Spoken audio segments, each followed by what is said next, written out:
So, I've been running this Mishimoto X-line radiator for about 2 months now, and I can no longer recommend it without a lot of supporting mods.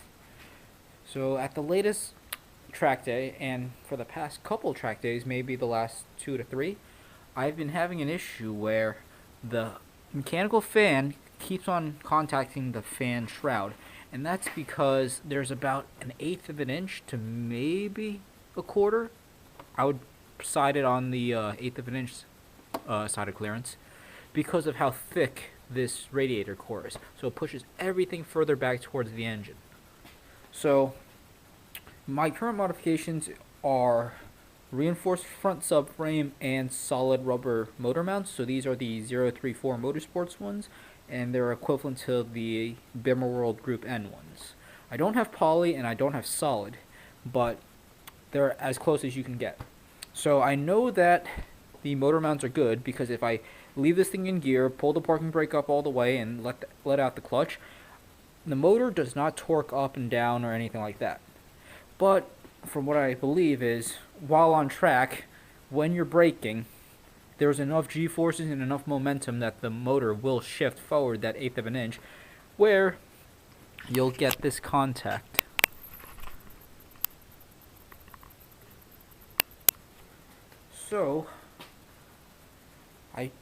So the issue right now is there's been so much rubbing with the fan shroud and the radiator core itself that one of the tubes have sprung a leak, and with all the contact, one of the fan blades actually broke off.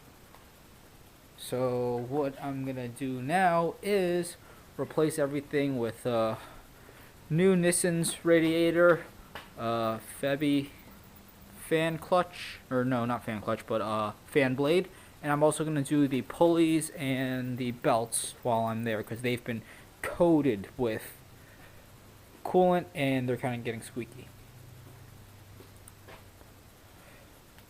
I believe if you really want to run the X-line radiator, you're going to either have to do a fan delete mod, which would be obviously get rid of the clutch fan, throw in a lower temp thermostat, or lower temp thermostat and a lower temp fan switch, and rely on the aux fan itself, or you do something where you you leave all that stuff alone and throw an electric fan that gets mounted onto the radiator and run your own wiring. You can either have it activate via the fan temp switch inside the cabin, or even a temp probe that gets lodged in between the radiator fins.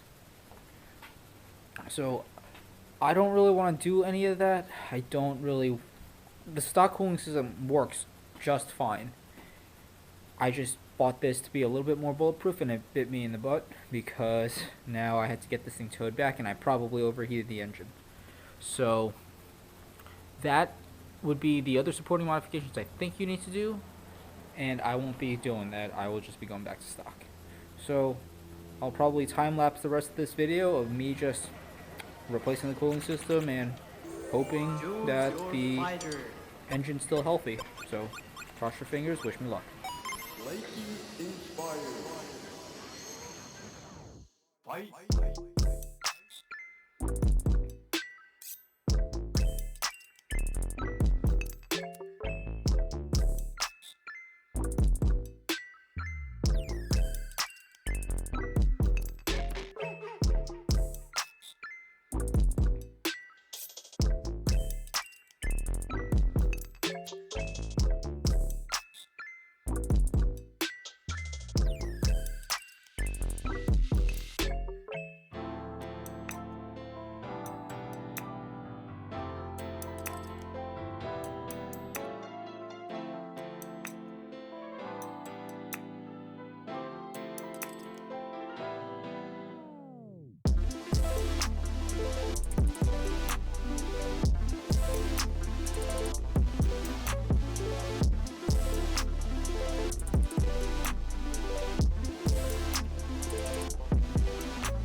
Okay, so let's show you some destruction.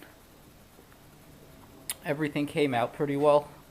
I didn't realize how much the fan actually chewed up the fan shroud, so I'm actually using some zip ties to hold that expansion tank hose that runs across underneath the fan shroud up.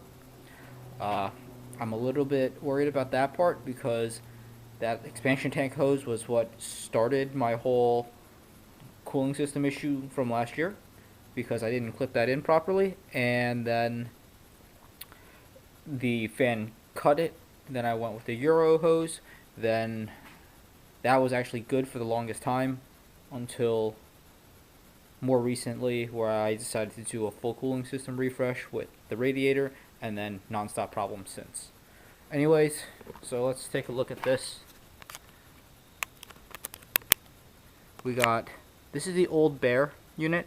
You can see how this top fin part got chewed up pretty badly, and that's only because the fan smacked into this, or it smashed into the fan shroud technically, and the fan shroud pushed this part in, but this never leaked. Now, the Mishimoto unit, bad.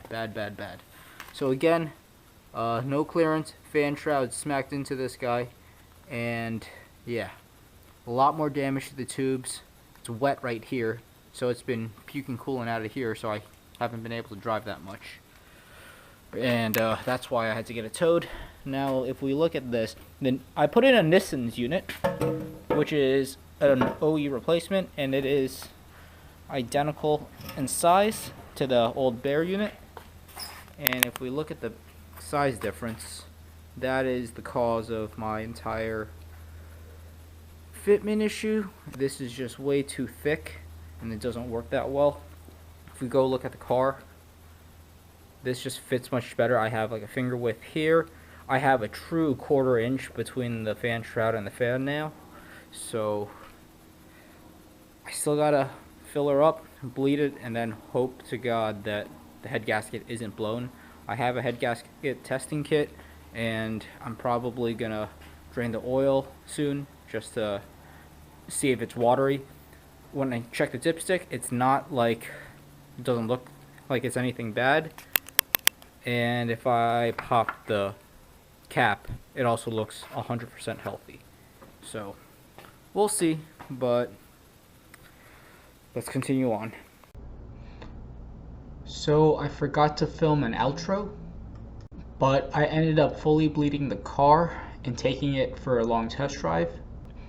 Everything stayed at temp and didn't overheat, so I ended up good to go. I am still considering different cooling mods in the future, so stay tuned for that.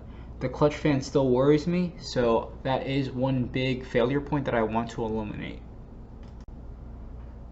Hope you enjoyed this nice little update about my car.